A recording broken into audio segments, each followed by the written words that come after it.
मुर्दाबाद मुर्दाबाद, वसीम रिजवी मुर्दाबाद। हम शियों की नज़रों में वसीम रिजवी मुर्तद हो गया है, अर्थात काफिर हो गया है। जो व्यक्ति ईश्वर पर ईमान लाए एवं बाद में उसका इनकार कर दे वह मुर्तद होता है।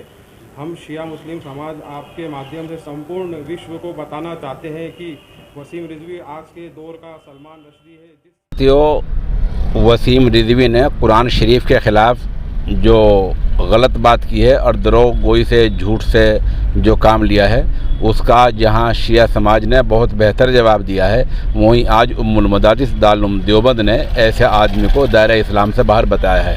आपको बता दें कि मौलाना जवाब क्लब जैसे मुतबाहिर आलिम दीन वसीम रिजवी को ईमान से बाहर बता चुके हैं और ये 24 घंटे पहले हुआ है। और आज शिया समाज की एक हम वीडियो पेश कर रहे हैं जिसमें उसके ख़िलाफ़ मुर्दाबाद के नारे लगे हैं और उन्होंने भी उसके ख़िलाफ़ ऐसी बातें कही हैं। एक वीडियो आप इसमें देखें।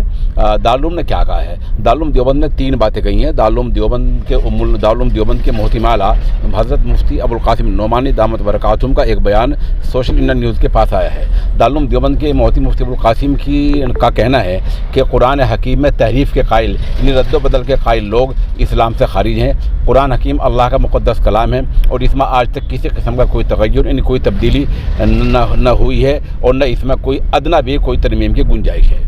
हज़रात खुलफ़ाए रिज़वानुल्लाह तआला अजमईन पर कुरान करीम में तब्दीली का इल्ज़ाम लगाना एक बहतान अजीम है जो तारीख़ी और इल्मी तौर पर बिल्कुल बेबुनियाद है। कुरान करीम पूरी दुनिया के लिए अमन और इंसानियत और खैर और हिदायत का पैगाम्बर है।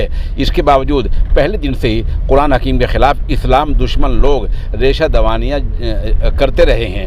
हमारे मुल्क में भी कई बार ऐसे वाक़यात हो चुके हैं। मालूम हुआ है कि हाल ही में एक मारूफ इस्लाम दुश्मन शख्स ने दारुल देवबंद ने ये नाम नहीं लिया है, बस इतने जुमले बोले हैं कि मारूफ इस्लाम दुश्मन शख्स ने अदालत उज़्मा में कुरान पाक की चंद आयात के ख़िलाफ़ रिट पिटिशन दायर की है और अल्लाह रब्बुल इज़्ज़त के इस कलाम के ख़िलाफ़ फितना अंगेज़ बयानात भी दिए हैं। दारुल देवबंद ने इसकी पुरज़ोर मज़म्मत की है और हुकूमत हिंद से अपील की है कि इस किस्म की शरअंगेज़ी के सद्दबाब के लिए यानी ऐसे मामलों को बंद करने के लिए फौरी और मौसर इक़दाम किए जाएँ। ऐसे नफ़रत फैलाने वाले अनासिर के ख़िलाफ़ सख्त कानूनी कार्रवाई की जाए।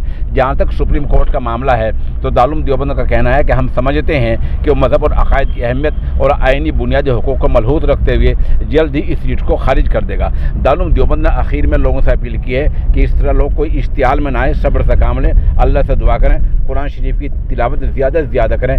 दारुल का कहना यह है कि ऐसे लोग सस्ती शोहरत के लिए ऐसे बयान दिया करते हैं। बहरहाल जहाँ एक तरफ दारुल देवबंद ने वसीम रिजवी को बगैर नाम लिए दायरा इस्लाम से बाहर करार दे दिया है, वहीं शिया समाज ने भी वसीम रिजवी को ईमान से बाहर बताया है। और एक वीडियो को आप देखें और इस बारे में दारुल देवबंद ने जो अपील की है वो बहुत बेहतरीन अपील की है कि इसमें कोई इश्तियाल अंगेज़ी कोई गुस्सा न दिखाएं, क्योंकि ऐसे लोग सस्ती शोहरत हासिल करने के लिए पहले भी ऐसा करते रहे। कुरान शरीफ तो अल्लाह कलाम है, ला तब्दील लिकलिमातिल्लाह, अल्लाह के कलाम में कोई तब्दीली नहीं हुआ करती है और अल्लाह ताला इसकी हिफाजत करने वाले हैं। अल्लाह ने इसका वादा कर रखा है और हिफाजत का अल्लाह ने ये अहम तरीका इसका राइज कर रखा है कि कुरान करीम के हर दौर में लाखों करोड़ों हाफिज होते हैं। और ये आज की नई कोई बात नहीं है, बल्कि रोज़ अव्वल से 1500 साल से ही हर दौर में हर ज़माने में पूरी दुनिया में लाखों करोड़ों हाफिज होते हैं जो नमाज तरावी में कुरान सुनाते हैं। उनके पीछे एक बाकायदा सुनने वाला होता है जो मामूली चूक पर भी टोक देता है। तो ऐसा कलाम पाक जो तवातुर नस्लन बाद नस्लिन